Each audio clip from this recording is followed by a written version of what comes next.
Ah, yes, the snowy owl, the short-winged exorcist snowy owl with claws.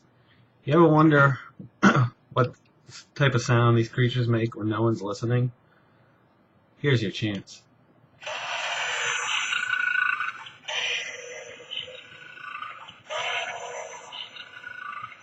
Oh yeah, they're monsters. They're just horrid creatures. They're the bullies of the forest world. If you didn't know that, snowy owls, yeah. Oh, terrible, awful, just awful. They cheat on their tests and they're just mean. Well, ask and ye shall receive. I've had some suggestions thrown my way for some topics to talk about. Now it's just a matter of deciding which one. I got two good suggestions last night, and I think I'm just going to take them in the order that they came in. That way I'm not playing favorites. I like all three of them. Two of them? Two, three? Oh, no. Okay, I wrote the third one down. Yeah. So this is an interesting one to tackle, too. I got to preface it with a little story, a little backstory about my family. My mother's side of the family came over to the United States, great grandparents, I believe it was, from Ireland. Ireland and England, I believe, because my grandfather was English. He was a Green. And my great-grandmother was a Crowninshield, which is a cool last name. That's a really cool last name. Well, when my mother was growing up, she used to tell her grandmother all the time, hey, there's this little girl. She comes in, she sits at the end of my bed, and she's just there. Like, she never felt threatened by her or anything like that. So she tells her grandmother this, and she says, I see other things too. And her grandmother laughed at her and said, oh, that's just the fae in you. So I guess that makes me like 1/16th elf. I'm pretty sure, which that explains so much now, doesn't it? So, ghosts and goat stories. This one's for all you goat lovers now. Ghost stories. I'm almost tempted to change my lighting, just set the mood. Someone had a suggestion of a flashlight under the chin. So many stories. The hard thing about telling these now compared to telling them 20 years ago is that, see, ghosts immediately say something about death.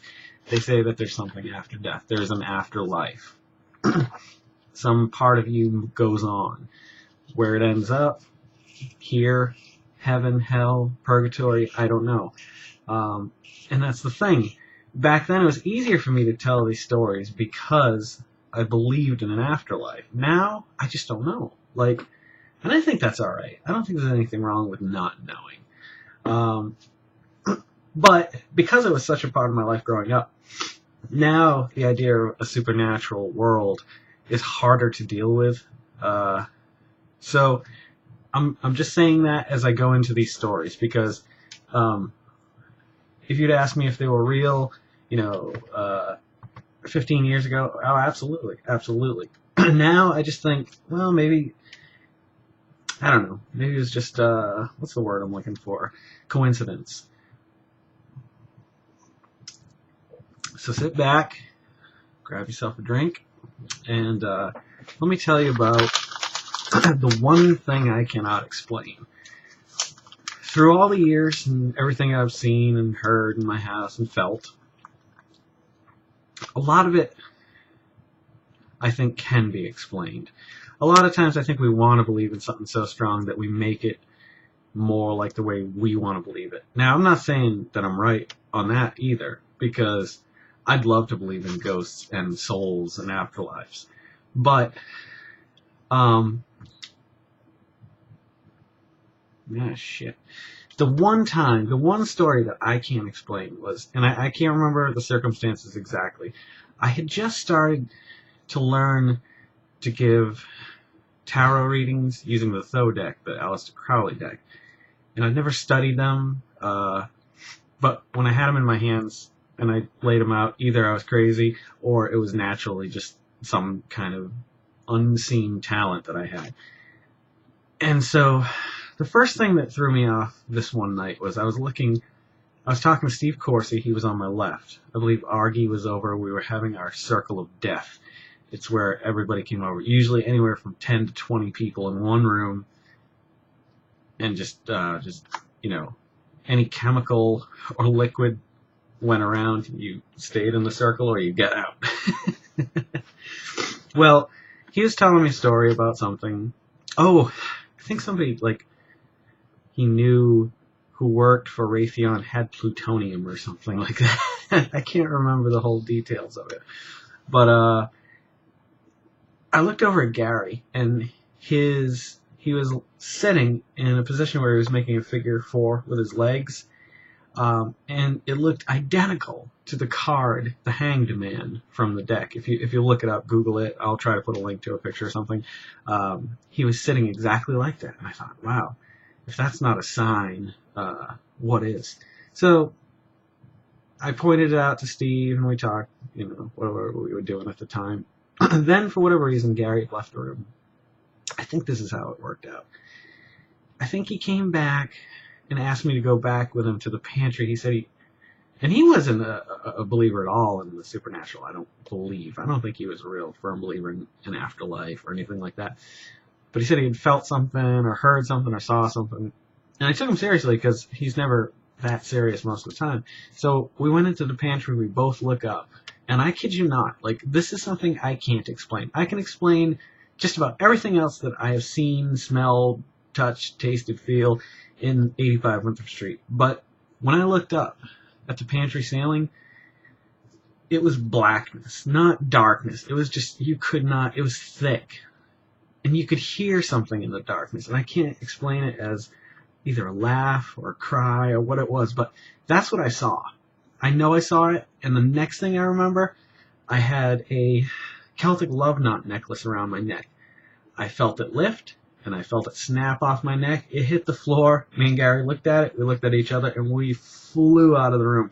But to this day, that is not a lie. I'm not making this story up. I probably was on stuff at the time, but I coherently remember this. This isn't like a dream I had or a vision. And other people were there to witness us witnessing it. So it's not like I'm making this up. But it was creepy. The only other thing I can't explain, and it wasn't at my house, it was at Bob Johnson's house, who used to be one of the youth directors at Winthrop Street Baptist Church. We were sleeping over there. I think it was just me and Corey. A bunch of people were supposed to stay over in tents out at his man-made pond, and it was just me and Corey. And this is not a knock against Corey, but he doesn't like the dark in the woods.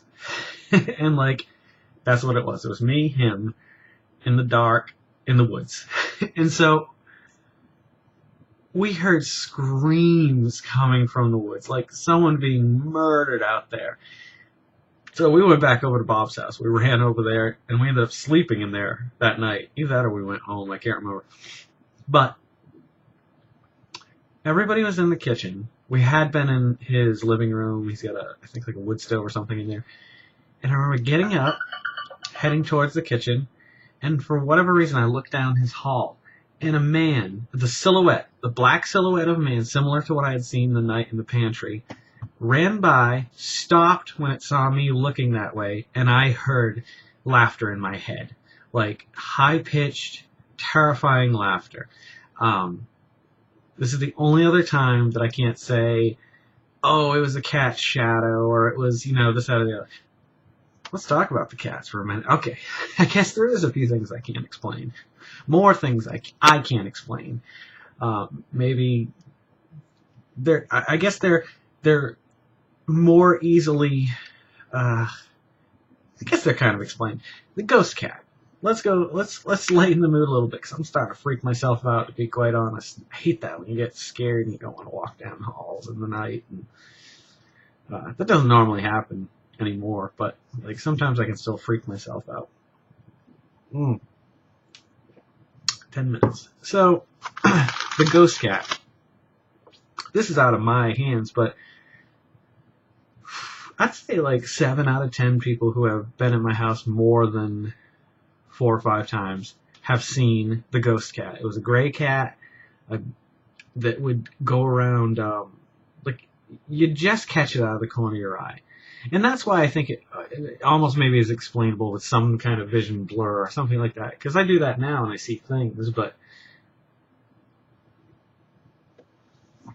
Oh my god. It's back. No. Was that good? Was that believable? I don't know. I don't act. It was fun though. But the ghost cat, it would just, you'd see it. And multiple people saw it on multiple occasions. And it was just known as the ghost cat. Like, it didn't bother anybody. So, this goes on for generations probably before, my family even came to the United States. So, it's just a fun thing. Like, you know what? Some people just want to ruin it and be like, there is no spiritual world. There is no supernatural.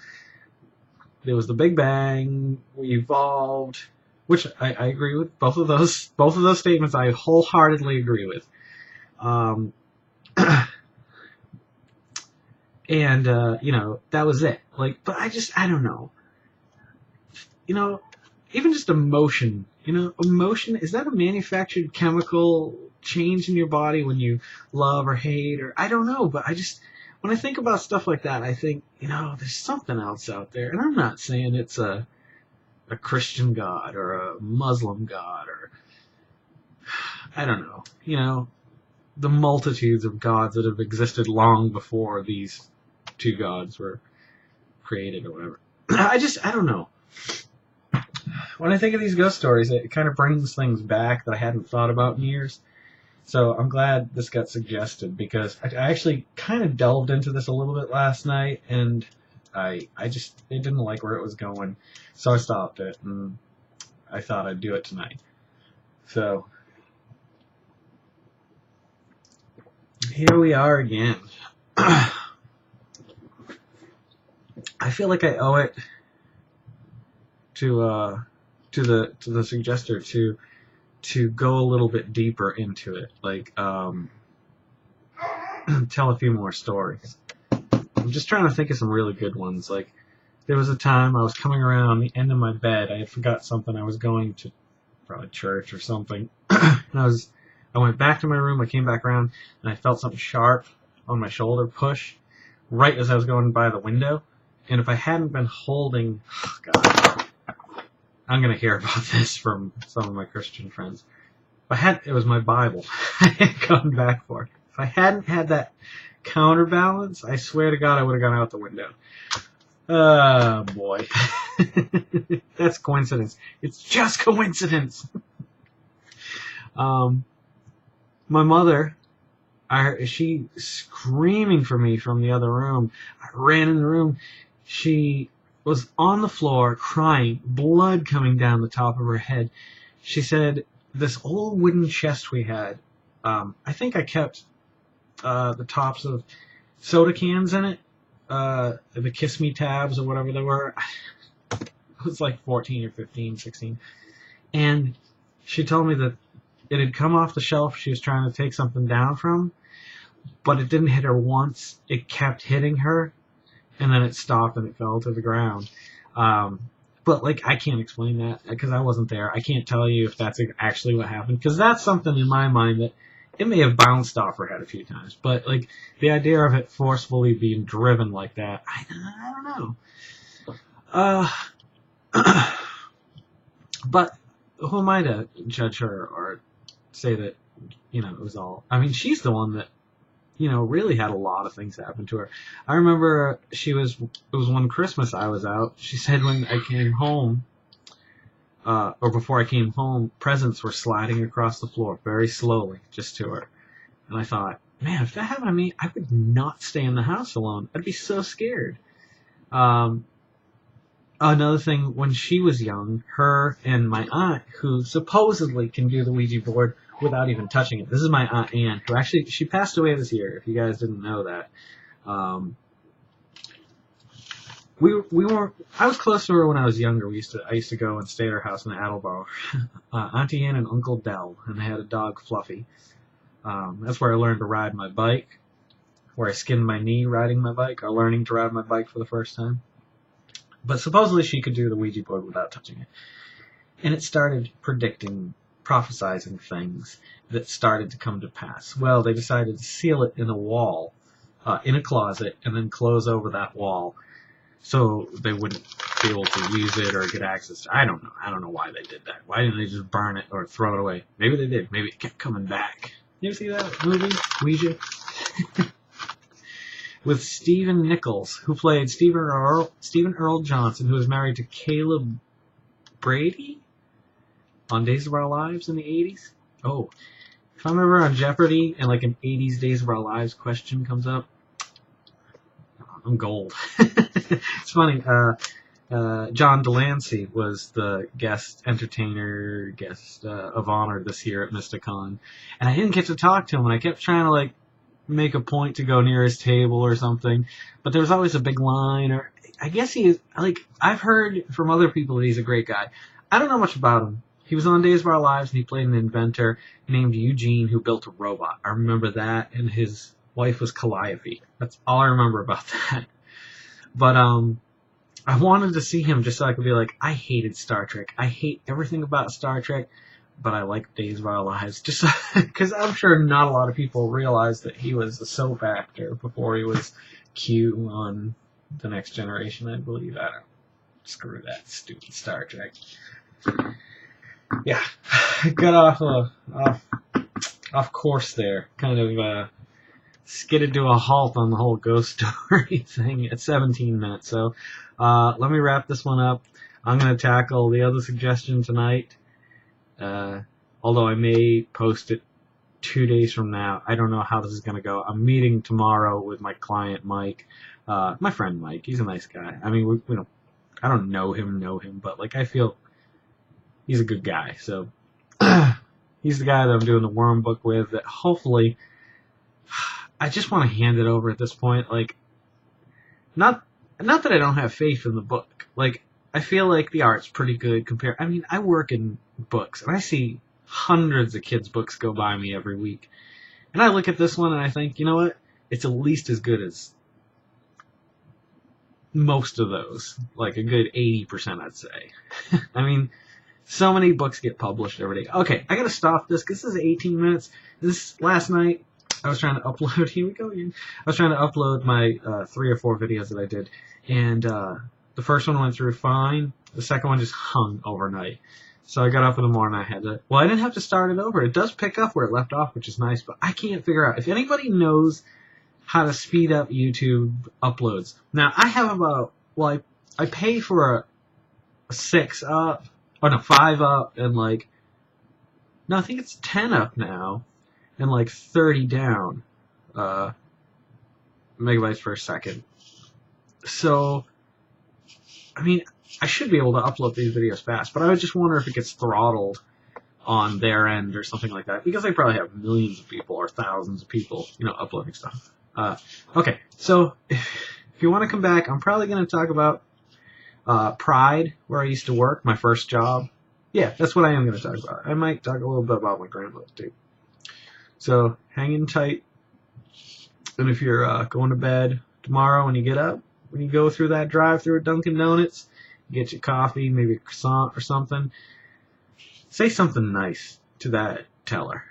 Whoever helps you, make them smile. Do something to make them smile and turn their day around. Because if you're on your way to work in New England, I mean, this time of year is probably starting to get a little bit warmer, but, you know how those mornings can be. And I'm going to tell you about those mornings when we talk about my first job here in the next video. So don't forget to make somebody smile tomorrow. And I'll see you in our next video.